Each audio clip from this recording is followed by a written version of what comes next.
Hello, everyone, and welcome to this episode of the Eckhart and Coca Report. We are delighted to have with us Adam Rodman for the first time. Dr. Rodman is a hospital medicine physician in Boston at Beth Israel Deaconess and an instructor of medicine at Harvard. More importantly, he's the host of the Bedside Rounds podcast.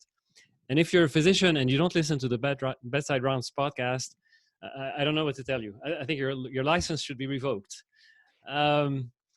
It's a wonderful podcast about the history of medicine, but I would say more about the history of medical thought, about how we think about diseases and health and what medicine is about and what the doctor is supposed to do, that sort of thing, with a very keen, fine historical perspective, extremely well documented.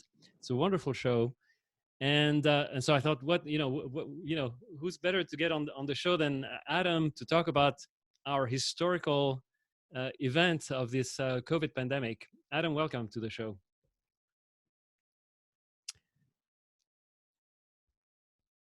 Can you hear me?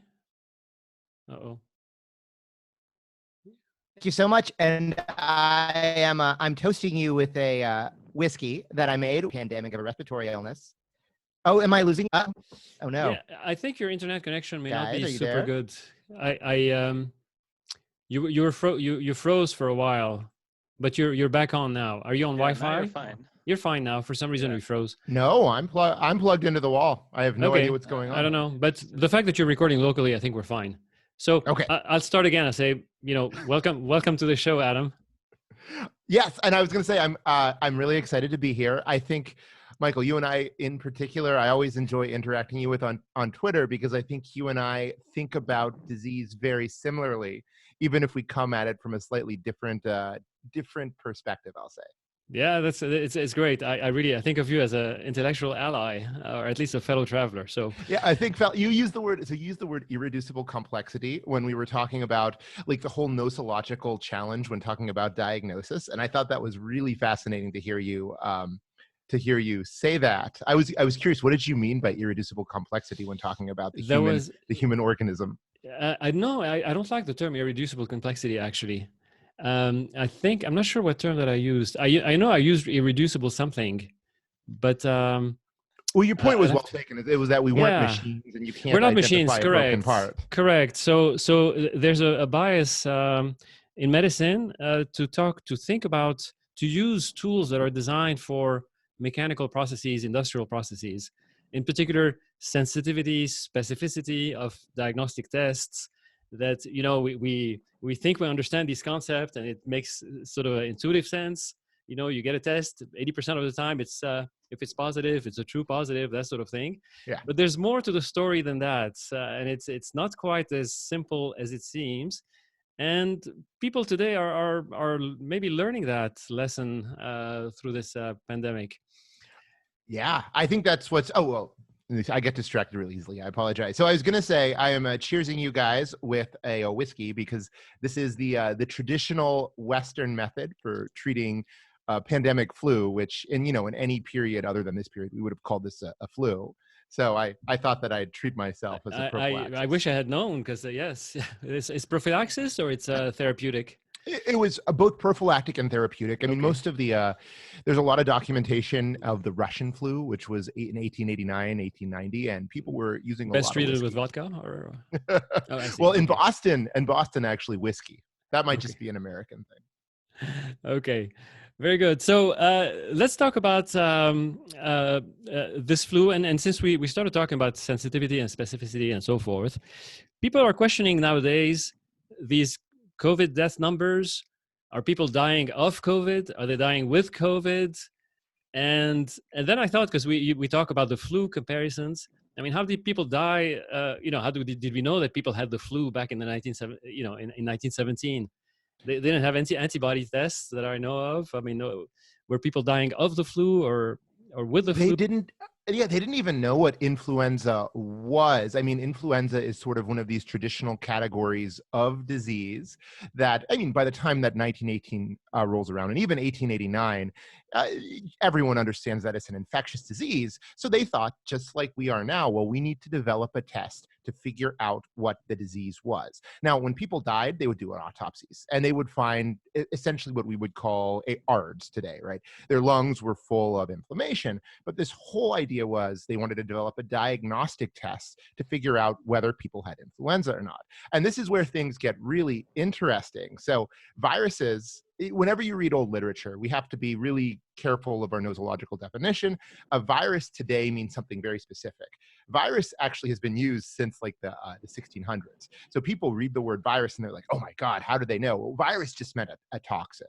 Okay. And it used to also be used to refer to a bacteria as well in the beginning of germ theory. So they were using Koch's postulates, right? The idea that you could identify an organism, grow it in animals, isolate that and reinfect animals. And they isolated an organism from patients with the Spanish flu. And they called it Pfeiffer's bacillus or Bacillus influenzae. And there was this huge debate about, like, did we have a diagnostic test, right? Can you culture sputum and grow this bacillus? We know now today that what was called Pfeiffer's bacillus is Haemophilus influenza.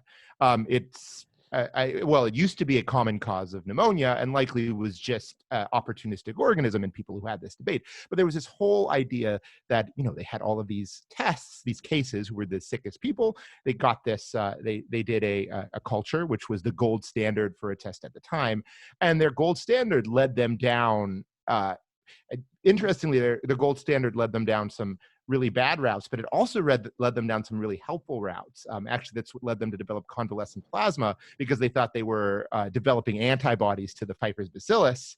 We know now that is absolutely not what they were doing, but that was the intellectual basis for this treatment that ended up being effective.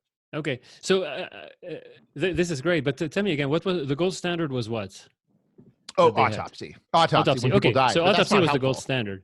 Yeah. And in what way was it not helpful, or in what path were unfruitful or even perhaps misleading?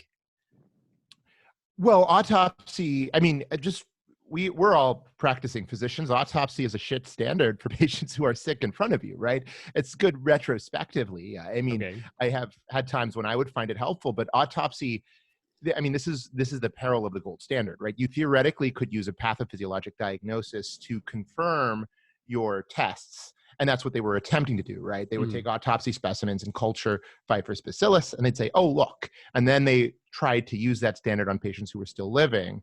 But it's a nosological black hole. Right. But I mean, so even if you have the autopsy, I mean, by what criteria do you get? I mean, you find stuff in the lungs. Yeah. There are many things that cause inflammation in the lungs. And so you'd have to match that also with a certain clinical pattern. And influenza has always, doctors in 1918 were not as obsessed with clinical definitions as we are now. To them, influenza was a disease that had been described for hundreds of years. It was a clinical picture. And they would have said, look, this is a seasonal disease. It comes in waves. It has fevers. It has like rhinorrhea. People cough. And that would have been enough for them. And that's why influenza likely described any number of other respiratory pathogens as well. Mm-hmm. Which the fact that they didn't have therapies to apply, or especially expensive therapies to apply, at least for a while, also made that point a little bit more trivial, of trivial interest than now. And that was a huge debate in the 19th century. As the Paris Clinical School starts to define diseases better, there's actually a huge pushback against them because people are like, that's great that there's these caseating granulomas. What are you going to do about it? You're going to bloodlet them? Mm-hmm. And it was a raucous debate for about a century. Okay. Well, bring us to COVID and to the pandemic. What are you seeing now about the way we're viewing this diagnosis and our approach to testing for it and that sort of thing, where we could learn from the past, or we could be more mindful about how we think about things? So one of the ways that I think that we're starting to see people learn from the past is a question that you alluded to before we started recording, which is, are people dying of COVID or are they dying with COVID? And with a new disease, it's so hard to know, right? So the people doctors, physicians, mostly military physicians in 1918 had their own experience with a known disease, influenza. or at least they felt they did, and it fit a stereotyped definition. We have this challenge that we're learning new things about the disease as it happens. And then the question will obviously come up. Clearly, some percentage of people are testing positive for SARS-CoV-2 who died of something else. I don't know with the new disease, like how do you tell that? How do you record that death? I don't have an answer for that. Do you guys? Well, Anish, what do you say? You have somebody with a stroke and they test positive for COVID. What do you make of that? It's been a little bit of a challenge because I first noticed again, I'm in Philadelphia, so we're not hit nearly as hard as some of the other places are. But one of the interesting things early on I noticed was that, there was a protocol. Everyone was really terrified of COVID, understandably, especially the folks that were doing, aerosolizing procedures like tracheostomies, right? So we had some patients that were in the ICU that I was consulted on that, they had now a protocol where every person prior to getting a trach would have a COVID test. And here you have like 2 or 3 people, that one person, as I recall early on was positive, no symptoms, no nothing, but they, PCR test positive for COVID. So, I don't know. I don't know. I didn't, there's clearly something in the background that must be going on. One of the things we haven't talked about, this is a little aside before we come back to your question, is the idea that, you have these labs, the labs that we're sending these samples to, right? Maybe they're doing a high volume, or maybe they're not used to doing as high volume and they're under stress. I really wonder how one understands or looks at, the probability of contamination from, sending a bunch of samples to one central lab and having them do that. But no, I noticed it. I noticed, for instance, today in the New England Journal, there was a case report published of folks with COVID who'd had strokes, and I have a hard time. I have a hard time quite, understanding how necessarily right now, from given what we know now, if there's enough of a signal to say that COVID is necessarily causing that stroke. We do know from the coronary disease, just from history from coronary disease, that certainly that inflammation is it can be a big component of some MIs. So certainly if you have some type of inflammatory phenomenon going on, could you have some type of rupture in some place in some vessel that then causes a plaque and a thrombus to form on top of a ruptured plaque. But yeah, outside of that, I have some difficulty kind of, directly kind of putting two things together. Here's an interesting philosophical question. Yeah. So you have a patient who has an NSTEMI at home. They do not have coronavirus. They have chest pain. In any other period, they would have gone to the emergency room for it. And they die of a free wall rupture 7 days later. Did that person die of or because of COVID? Yeah. Well, that's right. Right. So no, maybe that answer, I think, comes. There's two ways to answer that, I think, because if you have a place like New York or say Elmhurst in a place which is overwhelmed and overrun, and the chances of you going into the hospital with your MI and coming out with COVID is something like 40 or 50%, then okay, I can buy that this is a MI that's a result of COVID overrunning your system, overrunning your healthcare system, right?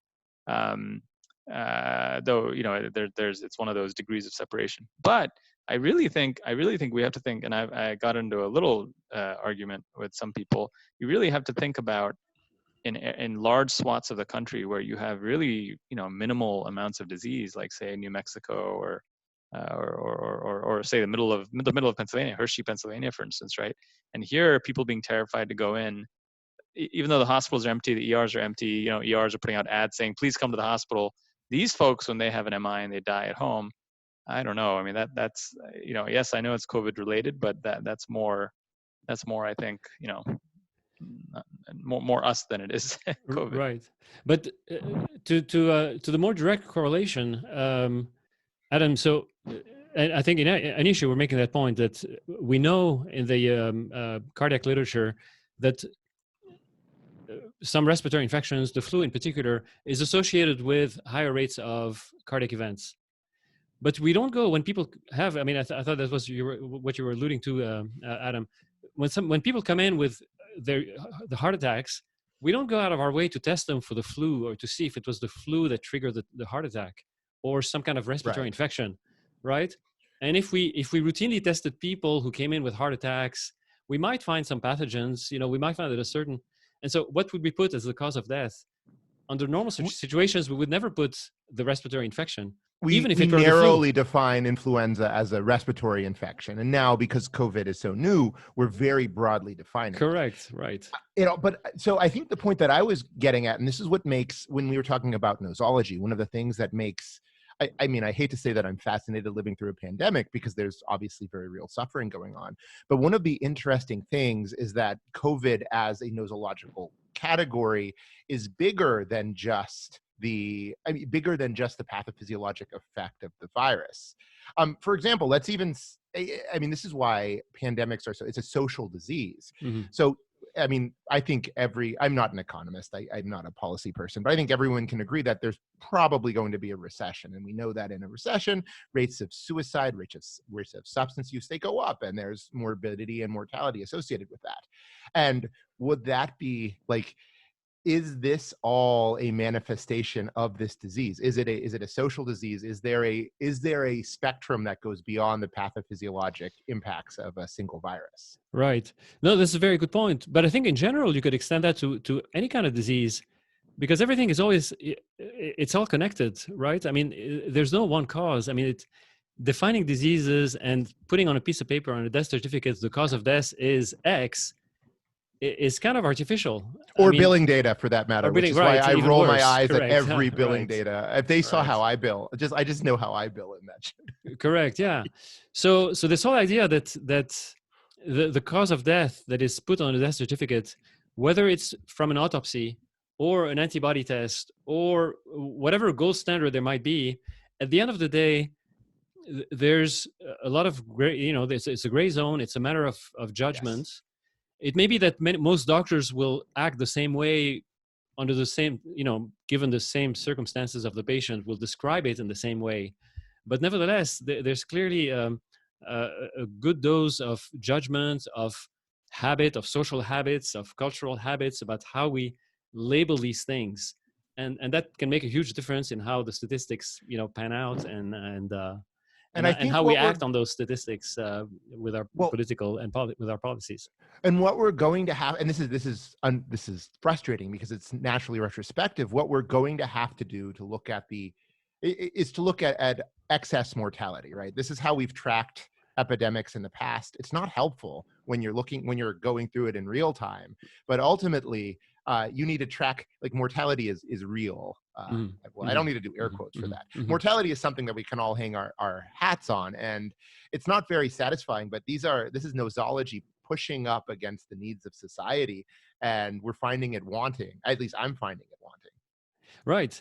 But even then, I mean, so excess mortality in the age of COVID, again, mechanistically, it does not necessarily have to do with COVID itself directly, and because it could have, I mean, as you described, so many different secondary effects, which themselves would be fatal, or our response to the COVID pandemic may itself trigger other, excess mortality, depending on how, whether our policies are wise or not wise, and that sort of thing.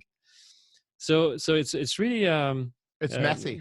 Yeah, it's extremely messy. I have a lot of sympathy for policymakers, to say the least. Yet policymakers now are saying testing. The only way to end the lockdowns is through testing. What are your thoughts, Adam? Oh, I don't know what are your thoughts on that? I actually don't have a coherent thought on that. Anish, your platform. Well, I'm so. I mean, I think it's a little overhyped. I think testing is. and it has to do with the limitations of the inherent limitations in testing. I think so.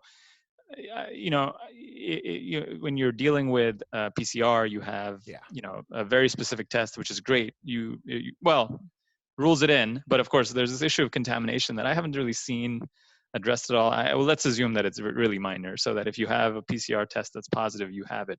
But it's not very sensitive. It's 60 to 80% sensitive. So what do you do in terms of scaling this? The serology stuff that we thought was going to be a huge thing. The problem with serology is that for the individual patient in front of you, it can neither rule it in or it can exclude it.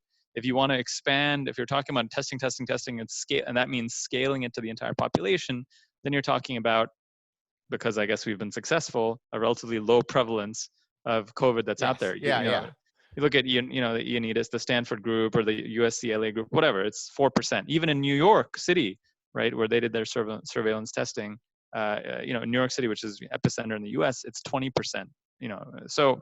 So you're talking about relatively low prevalence situations where, unless you have highly specific tests, you're going to end up with a lot of false positives, which then makes it, well, what are you going to do? So testing seems to make a lot of sense to kind of track population-wide, upticks and downward, whatever, the trajectories of an epidemic as it's going through. But for the individual person, I don't know how the heck we're going to actually implement this in a reasonable way. Like, right. Testing only works in the way we're doing it now because our patients, like if somebody has a white count of 2 and bilateral GGOs, my pretest probability is really high to the point that when I have 2 negative tests, sometimes I don't even believe it. Right. But I mean, if testing is not helpful in the individual, it cannot really be all that helpful when you apply it to the masses. Yeah. And so to me, the benefit of testing is to the policymakers, because it allows them to rationalize the policy that they're going to make on the basis of the test.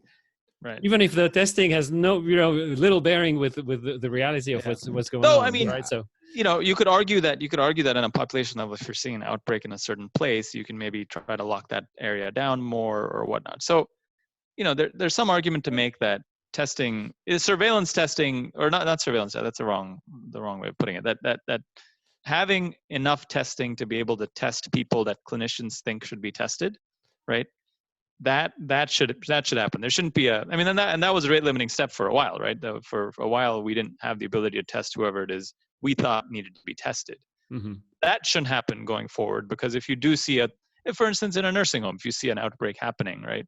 Now you have a much higher pretest probability that the people have it, and now testing may make sense. Sure, and then you can implement kind of regional for the nursing home type of policies to try to help isolate, etc. But so I can see the benefit there. Yeah, but at the same time, I understand. But even here, at the same time, since we know so little about the natural history of this disease, we don't know how these asymptomatic people who are going around, they're infection, right? How infectious they are, or what it takes for somebody to be infectious. So.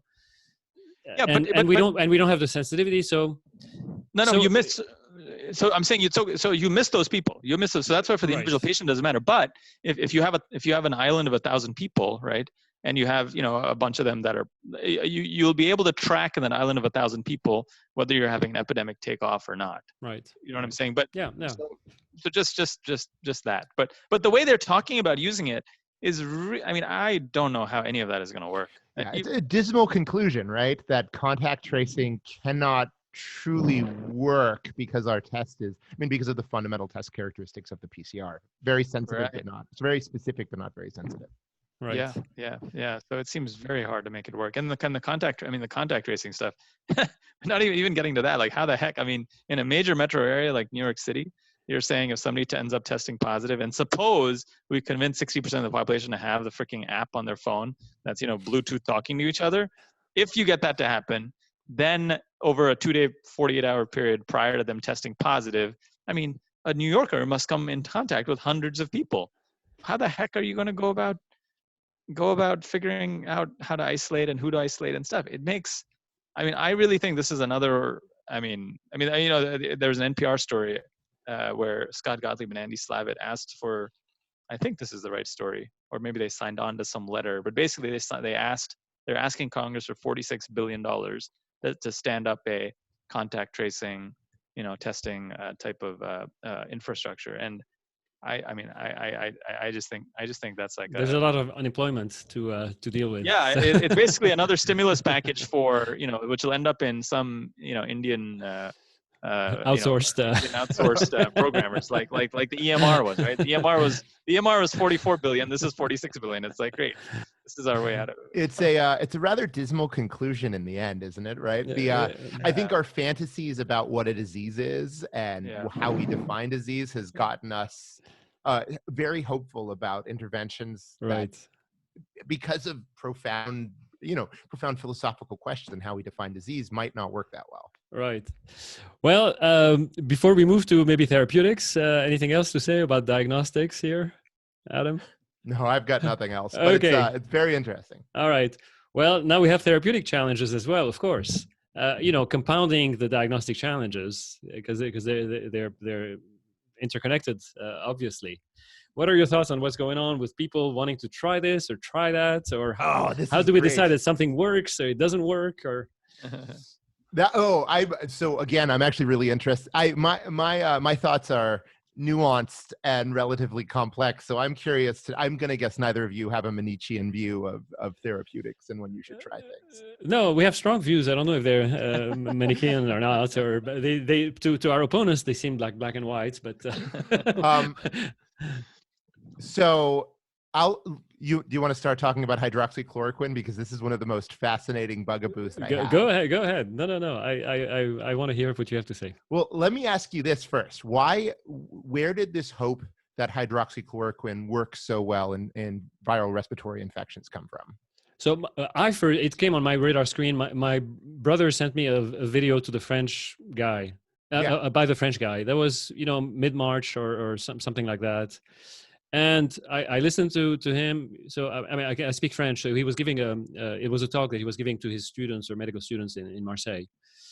He seemed to me like a competent guy. You see his CV. He's the head of this infectious disease, 20 years of experience.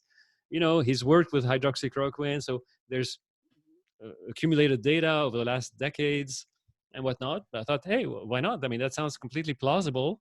And he has experience. He's tested people. He claims that it works. I mean, why not take his word at face value? And so that's how it came on my radar screen. This question has fascinated me so much that I started digging into the literature, and I've written over 20 pages on this. I am going to publish something, but when you trace the threads back, it goes to some bizarre places. So the French researcher he had his ideas because of studies that were done in SARS, in China, in South Korea, in Taiwan. Now, where did they get their ideas? So they looked at this pretty lengthy literature on influenza and chloroquine and earlier quinine studies. And then where did they get their ideas? And you get back to the 40s and the 50s when there's some animal studies actually done with a disease called fowl pox. They couldn't use chicken pox even though it's in chickens because that was already taken. And it actually showed some improvement. And because of those studies, there was one in America, in the United States, there was one in Germany. In 1959, this is another flu that was called the Asian flu, they actually used in East Germany quinine to treat as a prophylactic because they didn't have many access to antibiotics. But where did those ideas come from? And this is where it gets really, really interesting. So quinine was used actually in alternative allocated trials in the 1918 flu. And you go back further and you realize that quinine was the treatment of choice of influenza in the Russian flu in 1889, to the point that druggists actually ran out of the studies of quinine. Then you follow this a little further and you pull some textbooks from that era, and they're essentially arguing that quinine works 100%. There's no question. And you go a little further back and you get to this period in the mid-19th century where the germ theory doesn't exist yet. There's a huge debate about whether fever is a unitary diagnosis, about whether there are different types of fevers. The standard view is actually that there are these fevers called tertians and quartans, or malaria. And quinine definitely works in this, but it was widely believed that other diseases that showed periodicity, like influenza, quinine was effective in. And so you have this chain that you can actually surf back looking at footnotes from this like counter nosology in the early mid 19th century, leading to like what the care that's happening on the hospital wards in 2020. And I just find that so fascinating. That is great. But then how do you view that? Do you view this as being a lot of sort of positive or a lot of experience worth taking into account when somebody is making a claim in 2020. They say, look, there are 200 years of people believing. They can't, I mean, the experience has to count for something, even if it's not controlled, even if it's not under the exigent standards of evidence-based medicine and so forth. That has to count for something.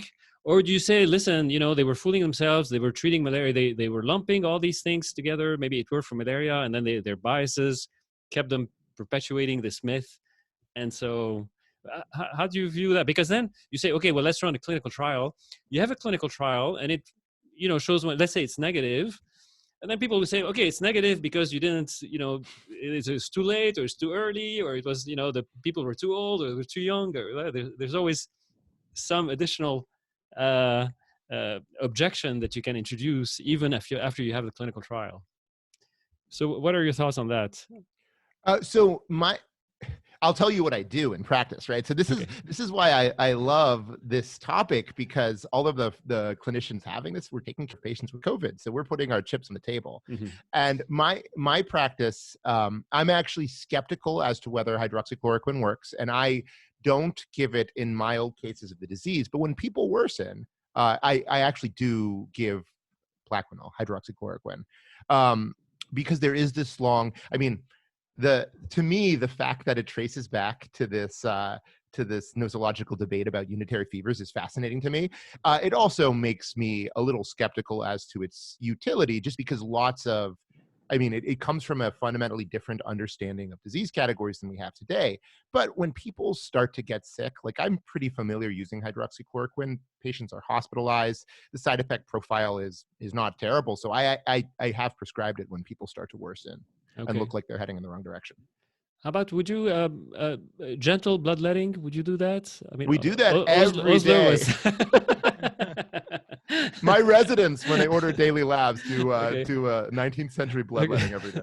Because right, I mean, it works. I mean, Osler was convinced, and who knows? So that's fascinating to say Osler was convinced. Osler was convinced because the data showed that bloodletting worked in pneumonia.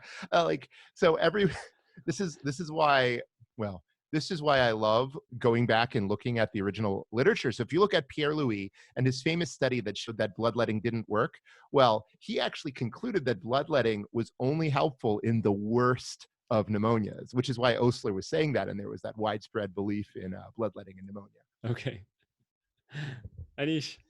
Adam, so what I mean, do you have some, how do you come to the conclusion that HCQ is probably not that effective, or what is that gestalt based on? Or so this is a fascinating question when talking about how do you rate efficacy of medications. And there's not this has been a challenge in Western medicine for over 200 years, so I'm not going to come up with an easy answer here, right?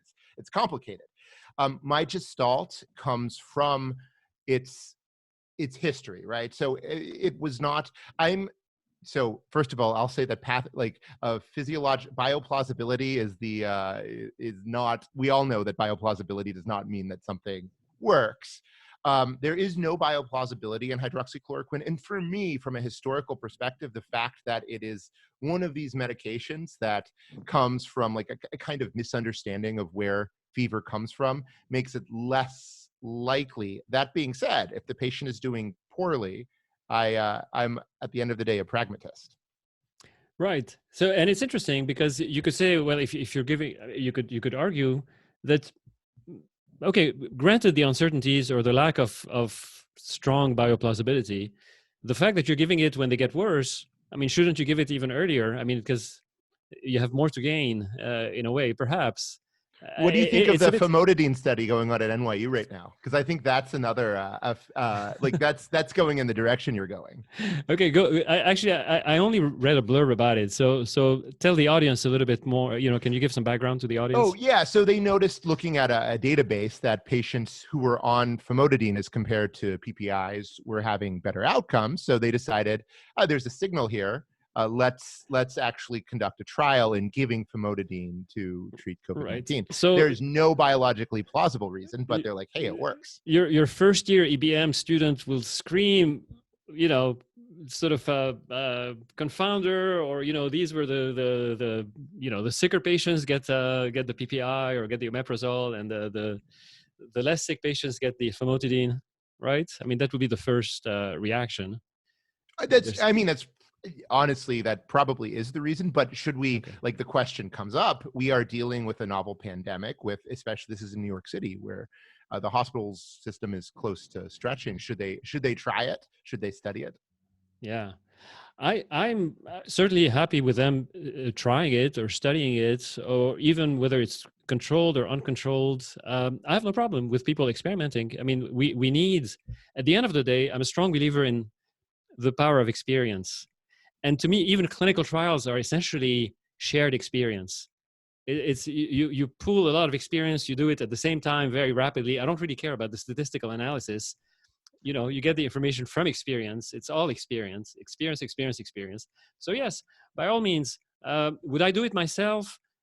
I don't know. For some reason, I'm not too excited about giving high dose famotidine. Again, because I tend to lean on biological plausibility, a little bit more. But hey, Anish, what would you give it? You have somebody getting sick? I mean, I don't know. I mean, it's one of these things where equipoise is changes on a daily basis, right? Yeah. So when, Right. and like when I mean, again, what the heck? I had never heard of HCQ for viruses until, a month and a half ago or whatever it was, this thing started. And again, there's, of course, there's in vitro plausibility that exists for a variety of different things. That's kind of hand waved, right? HCQ and the cytokine storm, and how HCQ acts in malaria, and lysosomal pH, all kinds of stuff, right? So some French guy comes up with some study that says, viral shedding may be decreased, and of course, none of the hospitals have any PPE for physicians, because they're all hoarding it for the surge that is or is not going to come. It's like, so I don't know. So that equipoise has certainly shifted a significant amount, right? Because it kind of, now you're 6 weeks in, you figure that if HCQ had been this big game changer, you'd have seen, you wouldn't be seeing, whatever, right. 30%. That's a good point, right? I mean, yeah, we've been using hydroxychloroquine. It's been on our protocol at the BI for weeks now, and I don't think anything, at least in my view, hasn't particularly changed. Yeah, it's certainly not some massive thing. I mean, otherwise, Italy's mortality wouldn't be like 30% or whatever it is. Yeah, they still use it a lot in Europe. Right. Here's something that I found interesting.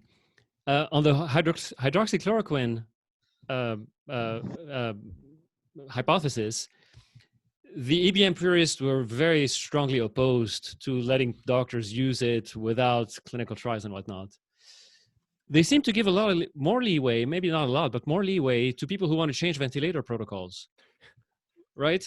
So, if you want to do, delayed intubation and more high flow oxygen and whatnot, that's a little different, though. Why? And why is it different?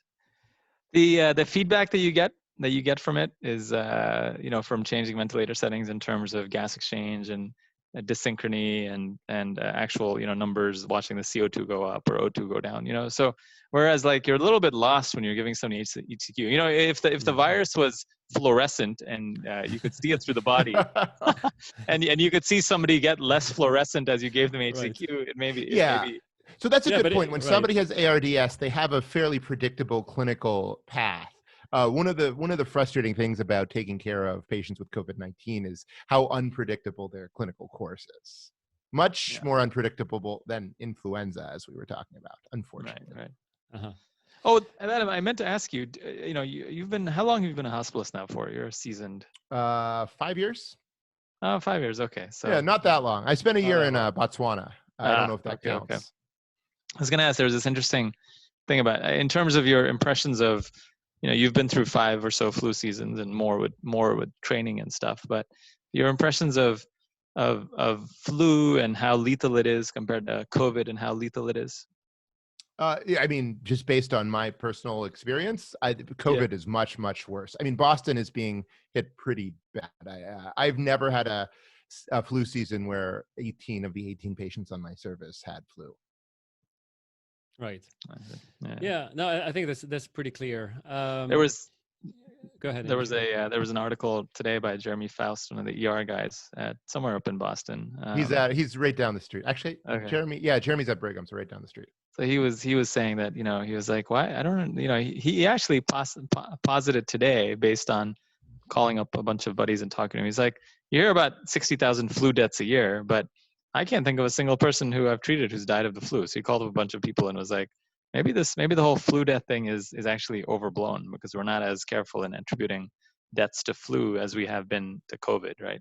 So one of the things that I've really noticed about COVID that isn't the Yeah. case with flu is that they stay in the hospital. They take a long time to recover, which is one of the reasons that our censuses are so high. Patients just can't leave, and some of that is societal, right? If somebody has dialysis, no dialysis center will take them. But you have a lot of otherwise healthy older adults who just get knocked on their butt and have an oxygen requirement for a really long time, and lots of desaturation when they try to get up, which is, in my, like, from experientially, is much worse than the last 5 years of flu pandemic, not pandemics, flu. Oh my God, what is it called if it's only in one place? Epidemics, not epidemic, just flu. Endemic, or right? Yeah, Just, endemic, right. Endemic flu. There we go. Right.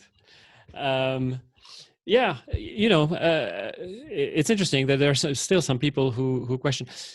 No, it could be, to me, there's a lot of misplaced focus on these numbers of, and we've touched on that when we talked about the diagnostics of COVID, but the infection fatality rate, and because in a way it doesn't really matter if it's less lethal than the flu, if you have a whole bunch of it at the same time rapidly. Right. I mean, the effect It on the matters hospital what is it going to be does the to our same. society, and you can just look out the window and see what it's doing to our society. Correct. Right. We won't know what the case fatality rate is for 2 years.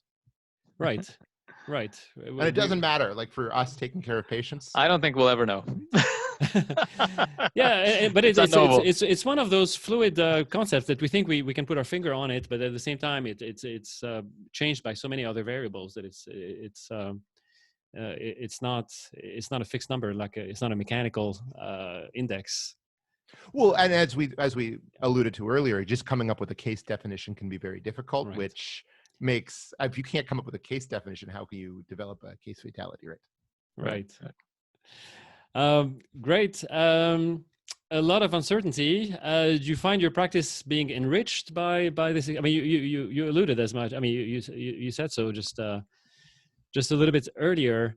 What about your colleagues? How do you find your colleagues reacting to this uncertainty? Do they embrace it as much as you do? No, they don't. I thrive in uncertainty. Okay. I don't know that my colleagues all thrive in uncertainty. I think that's what's causing a lot. So the way that I can conceptualize all of this is every single person comes with epistemological chips, whether they accept it or not. And we're all having to play our epistemological chips. I accept a very broad approach to knowledge that embraces uncertainty, understands that there are many things that I'm going to do are going to be done with imperfect data, and that numbers that seem precise often are not, usually are not, I'll even say. So I'm fine with that. I think a lot of people, I mean, you know what medical school is like. They teach you that the practice of medicine is a precise science. It's a positivist side. Like when I lecture, I get a lot of pushback from this. Like if a physician is over the age of 50, they're all like, yeah, that's what medicine is like. But trainees, students in particular, are made really uncomfortable by this. And I think there's still a lot of people who hold that everything is knowable. Everything flows mechanistically. And if we just knew more about something, there'd be no uncertainty. And that's never going to be the case. So I think that's why I'm thriving. And I think that's why other people are struggling. Correct. I agree with you 100%. I think it's a real tragedy that we've lost the sense that medicine has to do with wisdom, right? Judgment, practical wisdom. I saw a tweet where you mentioned that great book by Catherine Montgomery, yeah. Catherine Montgomery, where she talks about phronesis, practical wisdom, as really sort of the method that is well, best suited for clinical medicine. And we've lost that, and we believe ourselves as to be scientists, right, with our white coats, and that we need to have diagnostic certainties and therapeutic certainty, which is extremely elusive. And the sooner we realize that that's not what it's about doing the best we can for that one person in front of us, then the better off we'll be. So I'm delighted to hear you say that, and I'm delighted that your show has a great audience and is well supported. And Yeah, I don't know that people always realize that what I'm trying to do is I mean, I'm trying subvert you're using history. subversive, right? Yeah, exactly. Yeah, it's more subversive. Sometimes when I go speak to some places, I'm like, do people realize what my message is? But it's always well received. Very well done. Anything else, Adam, before we close here? No, this has been a wonderful discussion. I hope you guys stay safe. I have a little kid at home, so I don't want to bring the disease same home, to you. Of course, it's a serious illness. Tell us tell the people who are not currently following you where they can follow you, both the website and your Twitter handle, maybe. So the podcast is called Bedside Rounds. You can just find it wherever you get podcasts. Someone parked my domain and I finally got it back. I didn't pay them. I just waited for them to lose interest. Okay. So it's at www.bedsiderounds.org, right? Okay. Yeah, .org. Right. And I'm Adam Rodman, MD. I would have just been Adam Rodman, but someone else stole that one too. Adam, thank you very much. Bye, guys. Thanks again.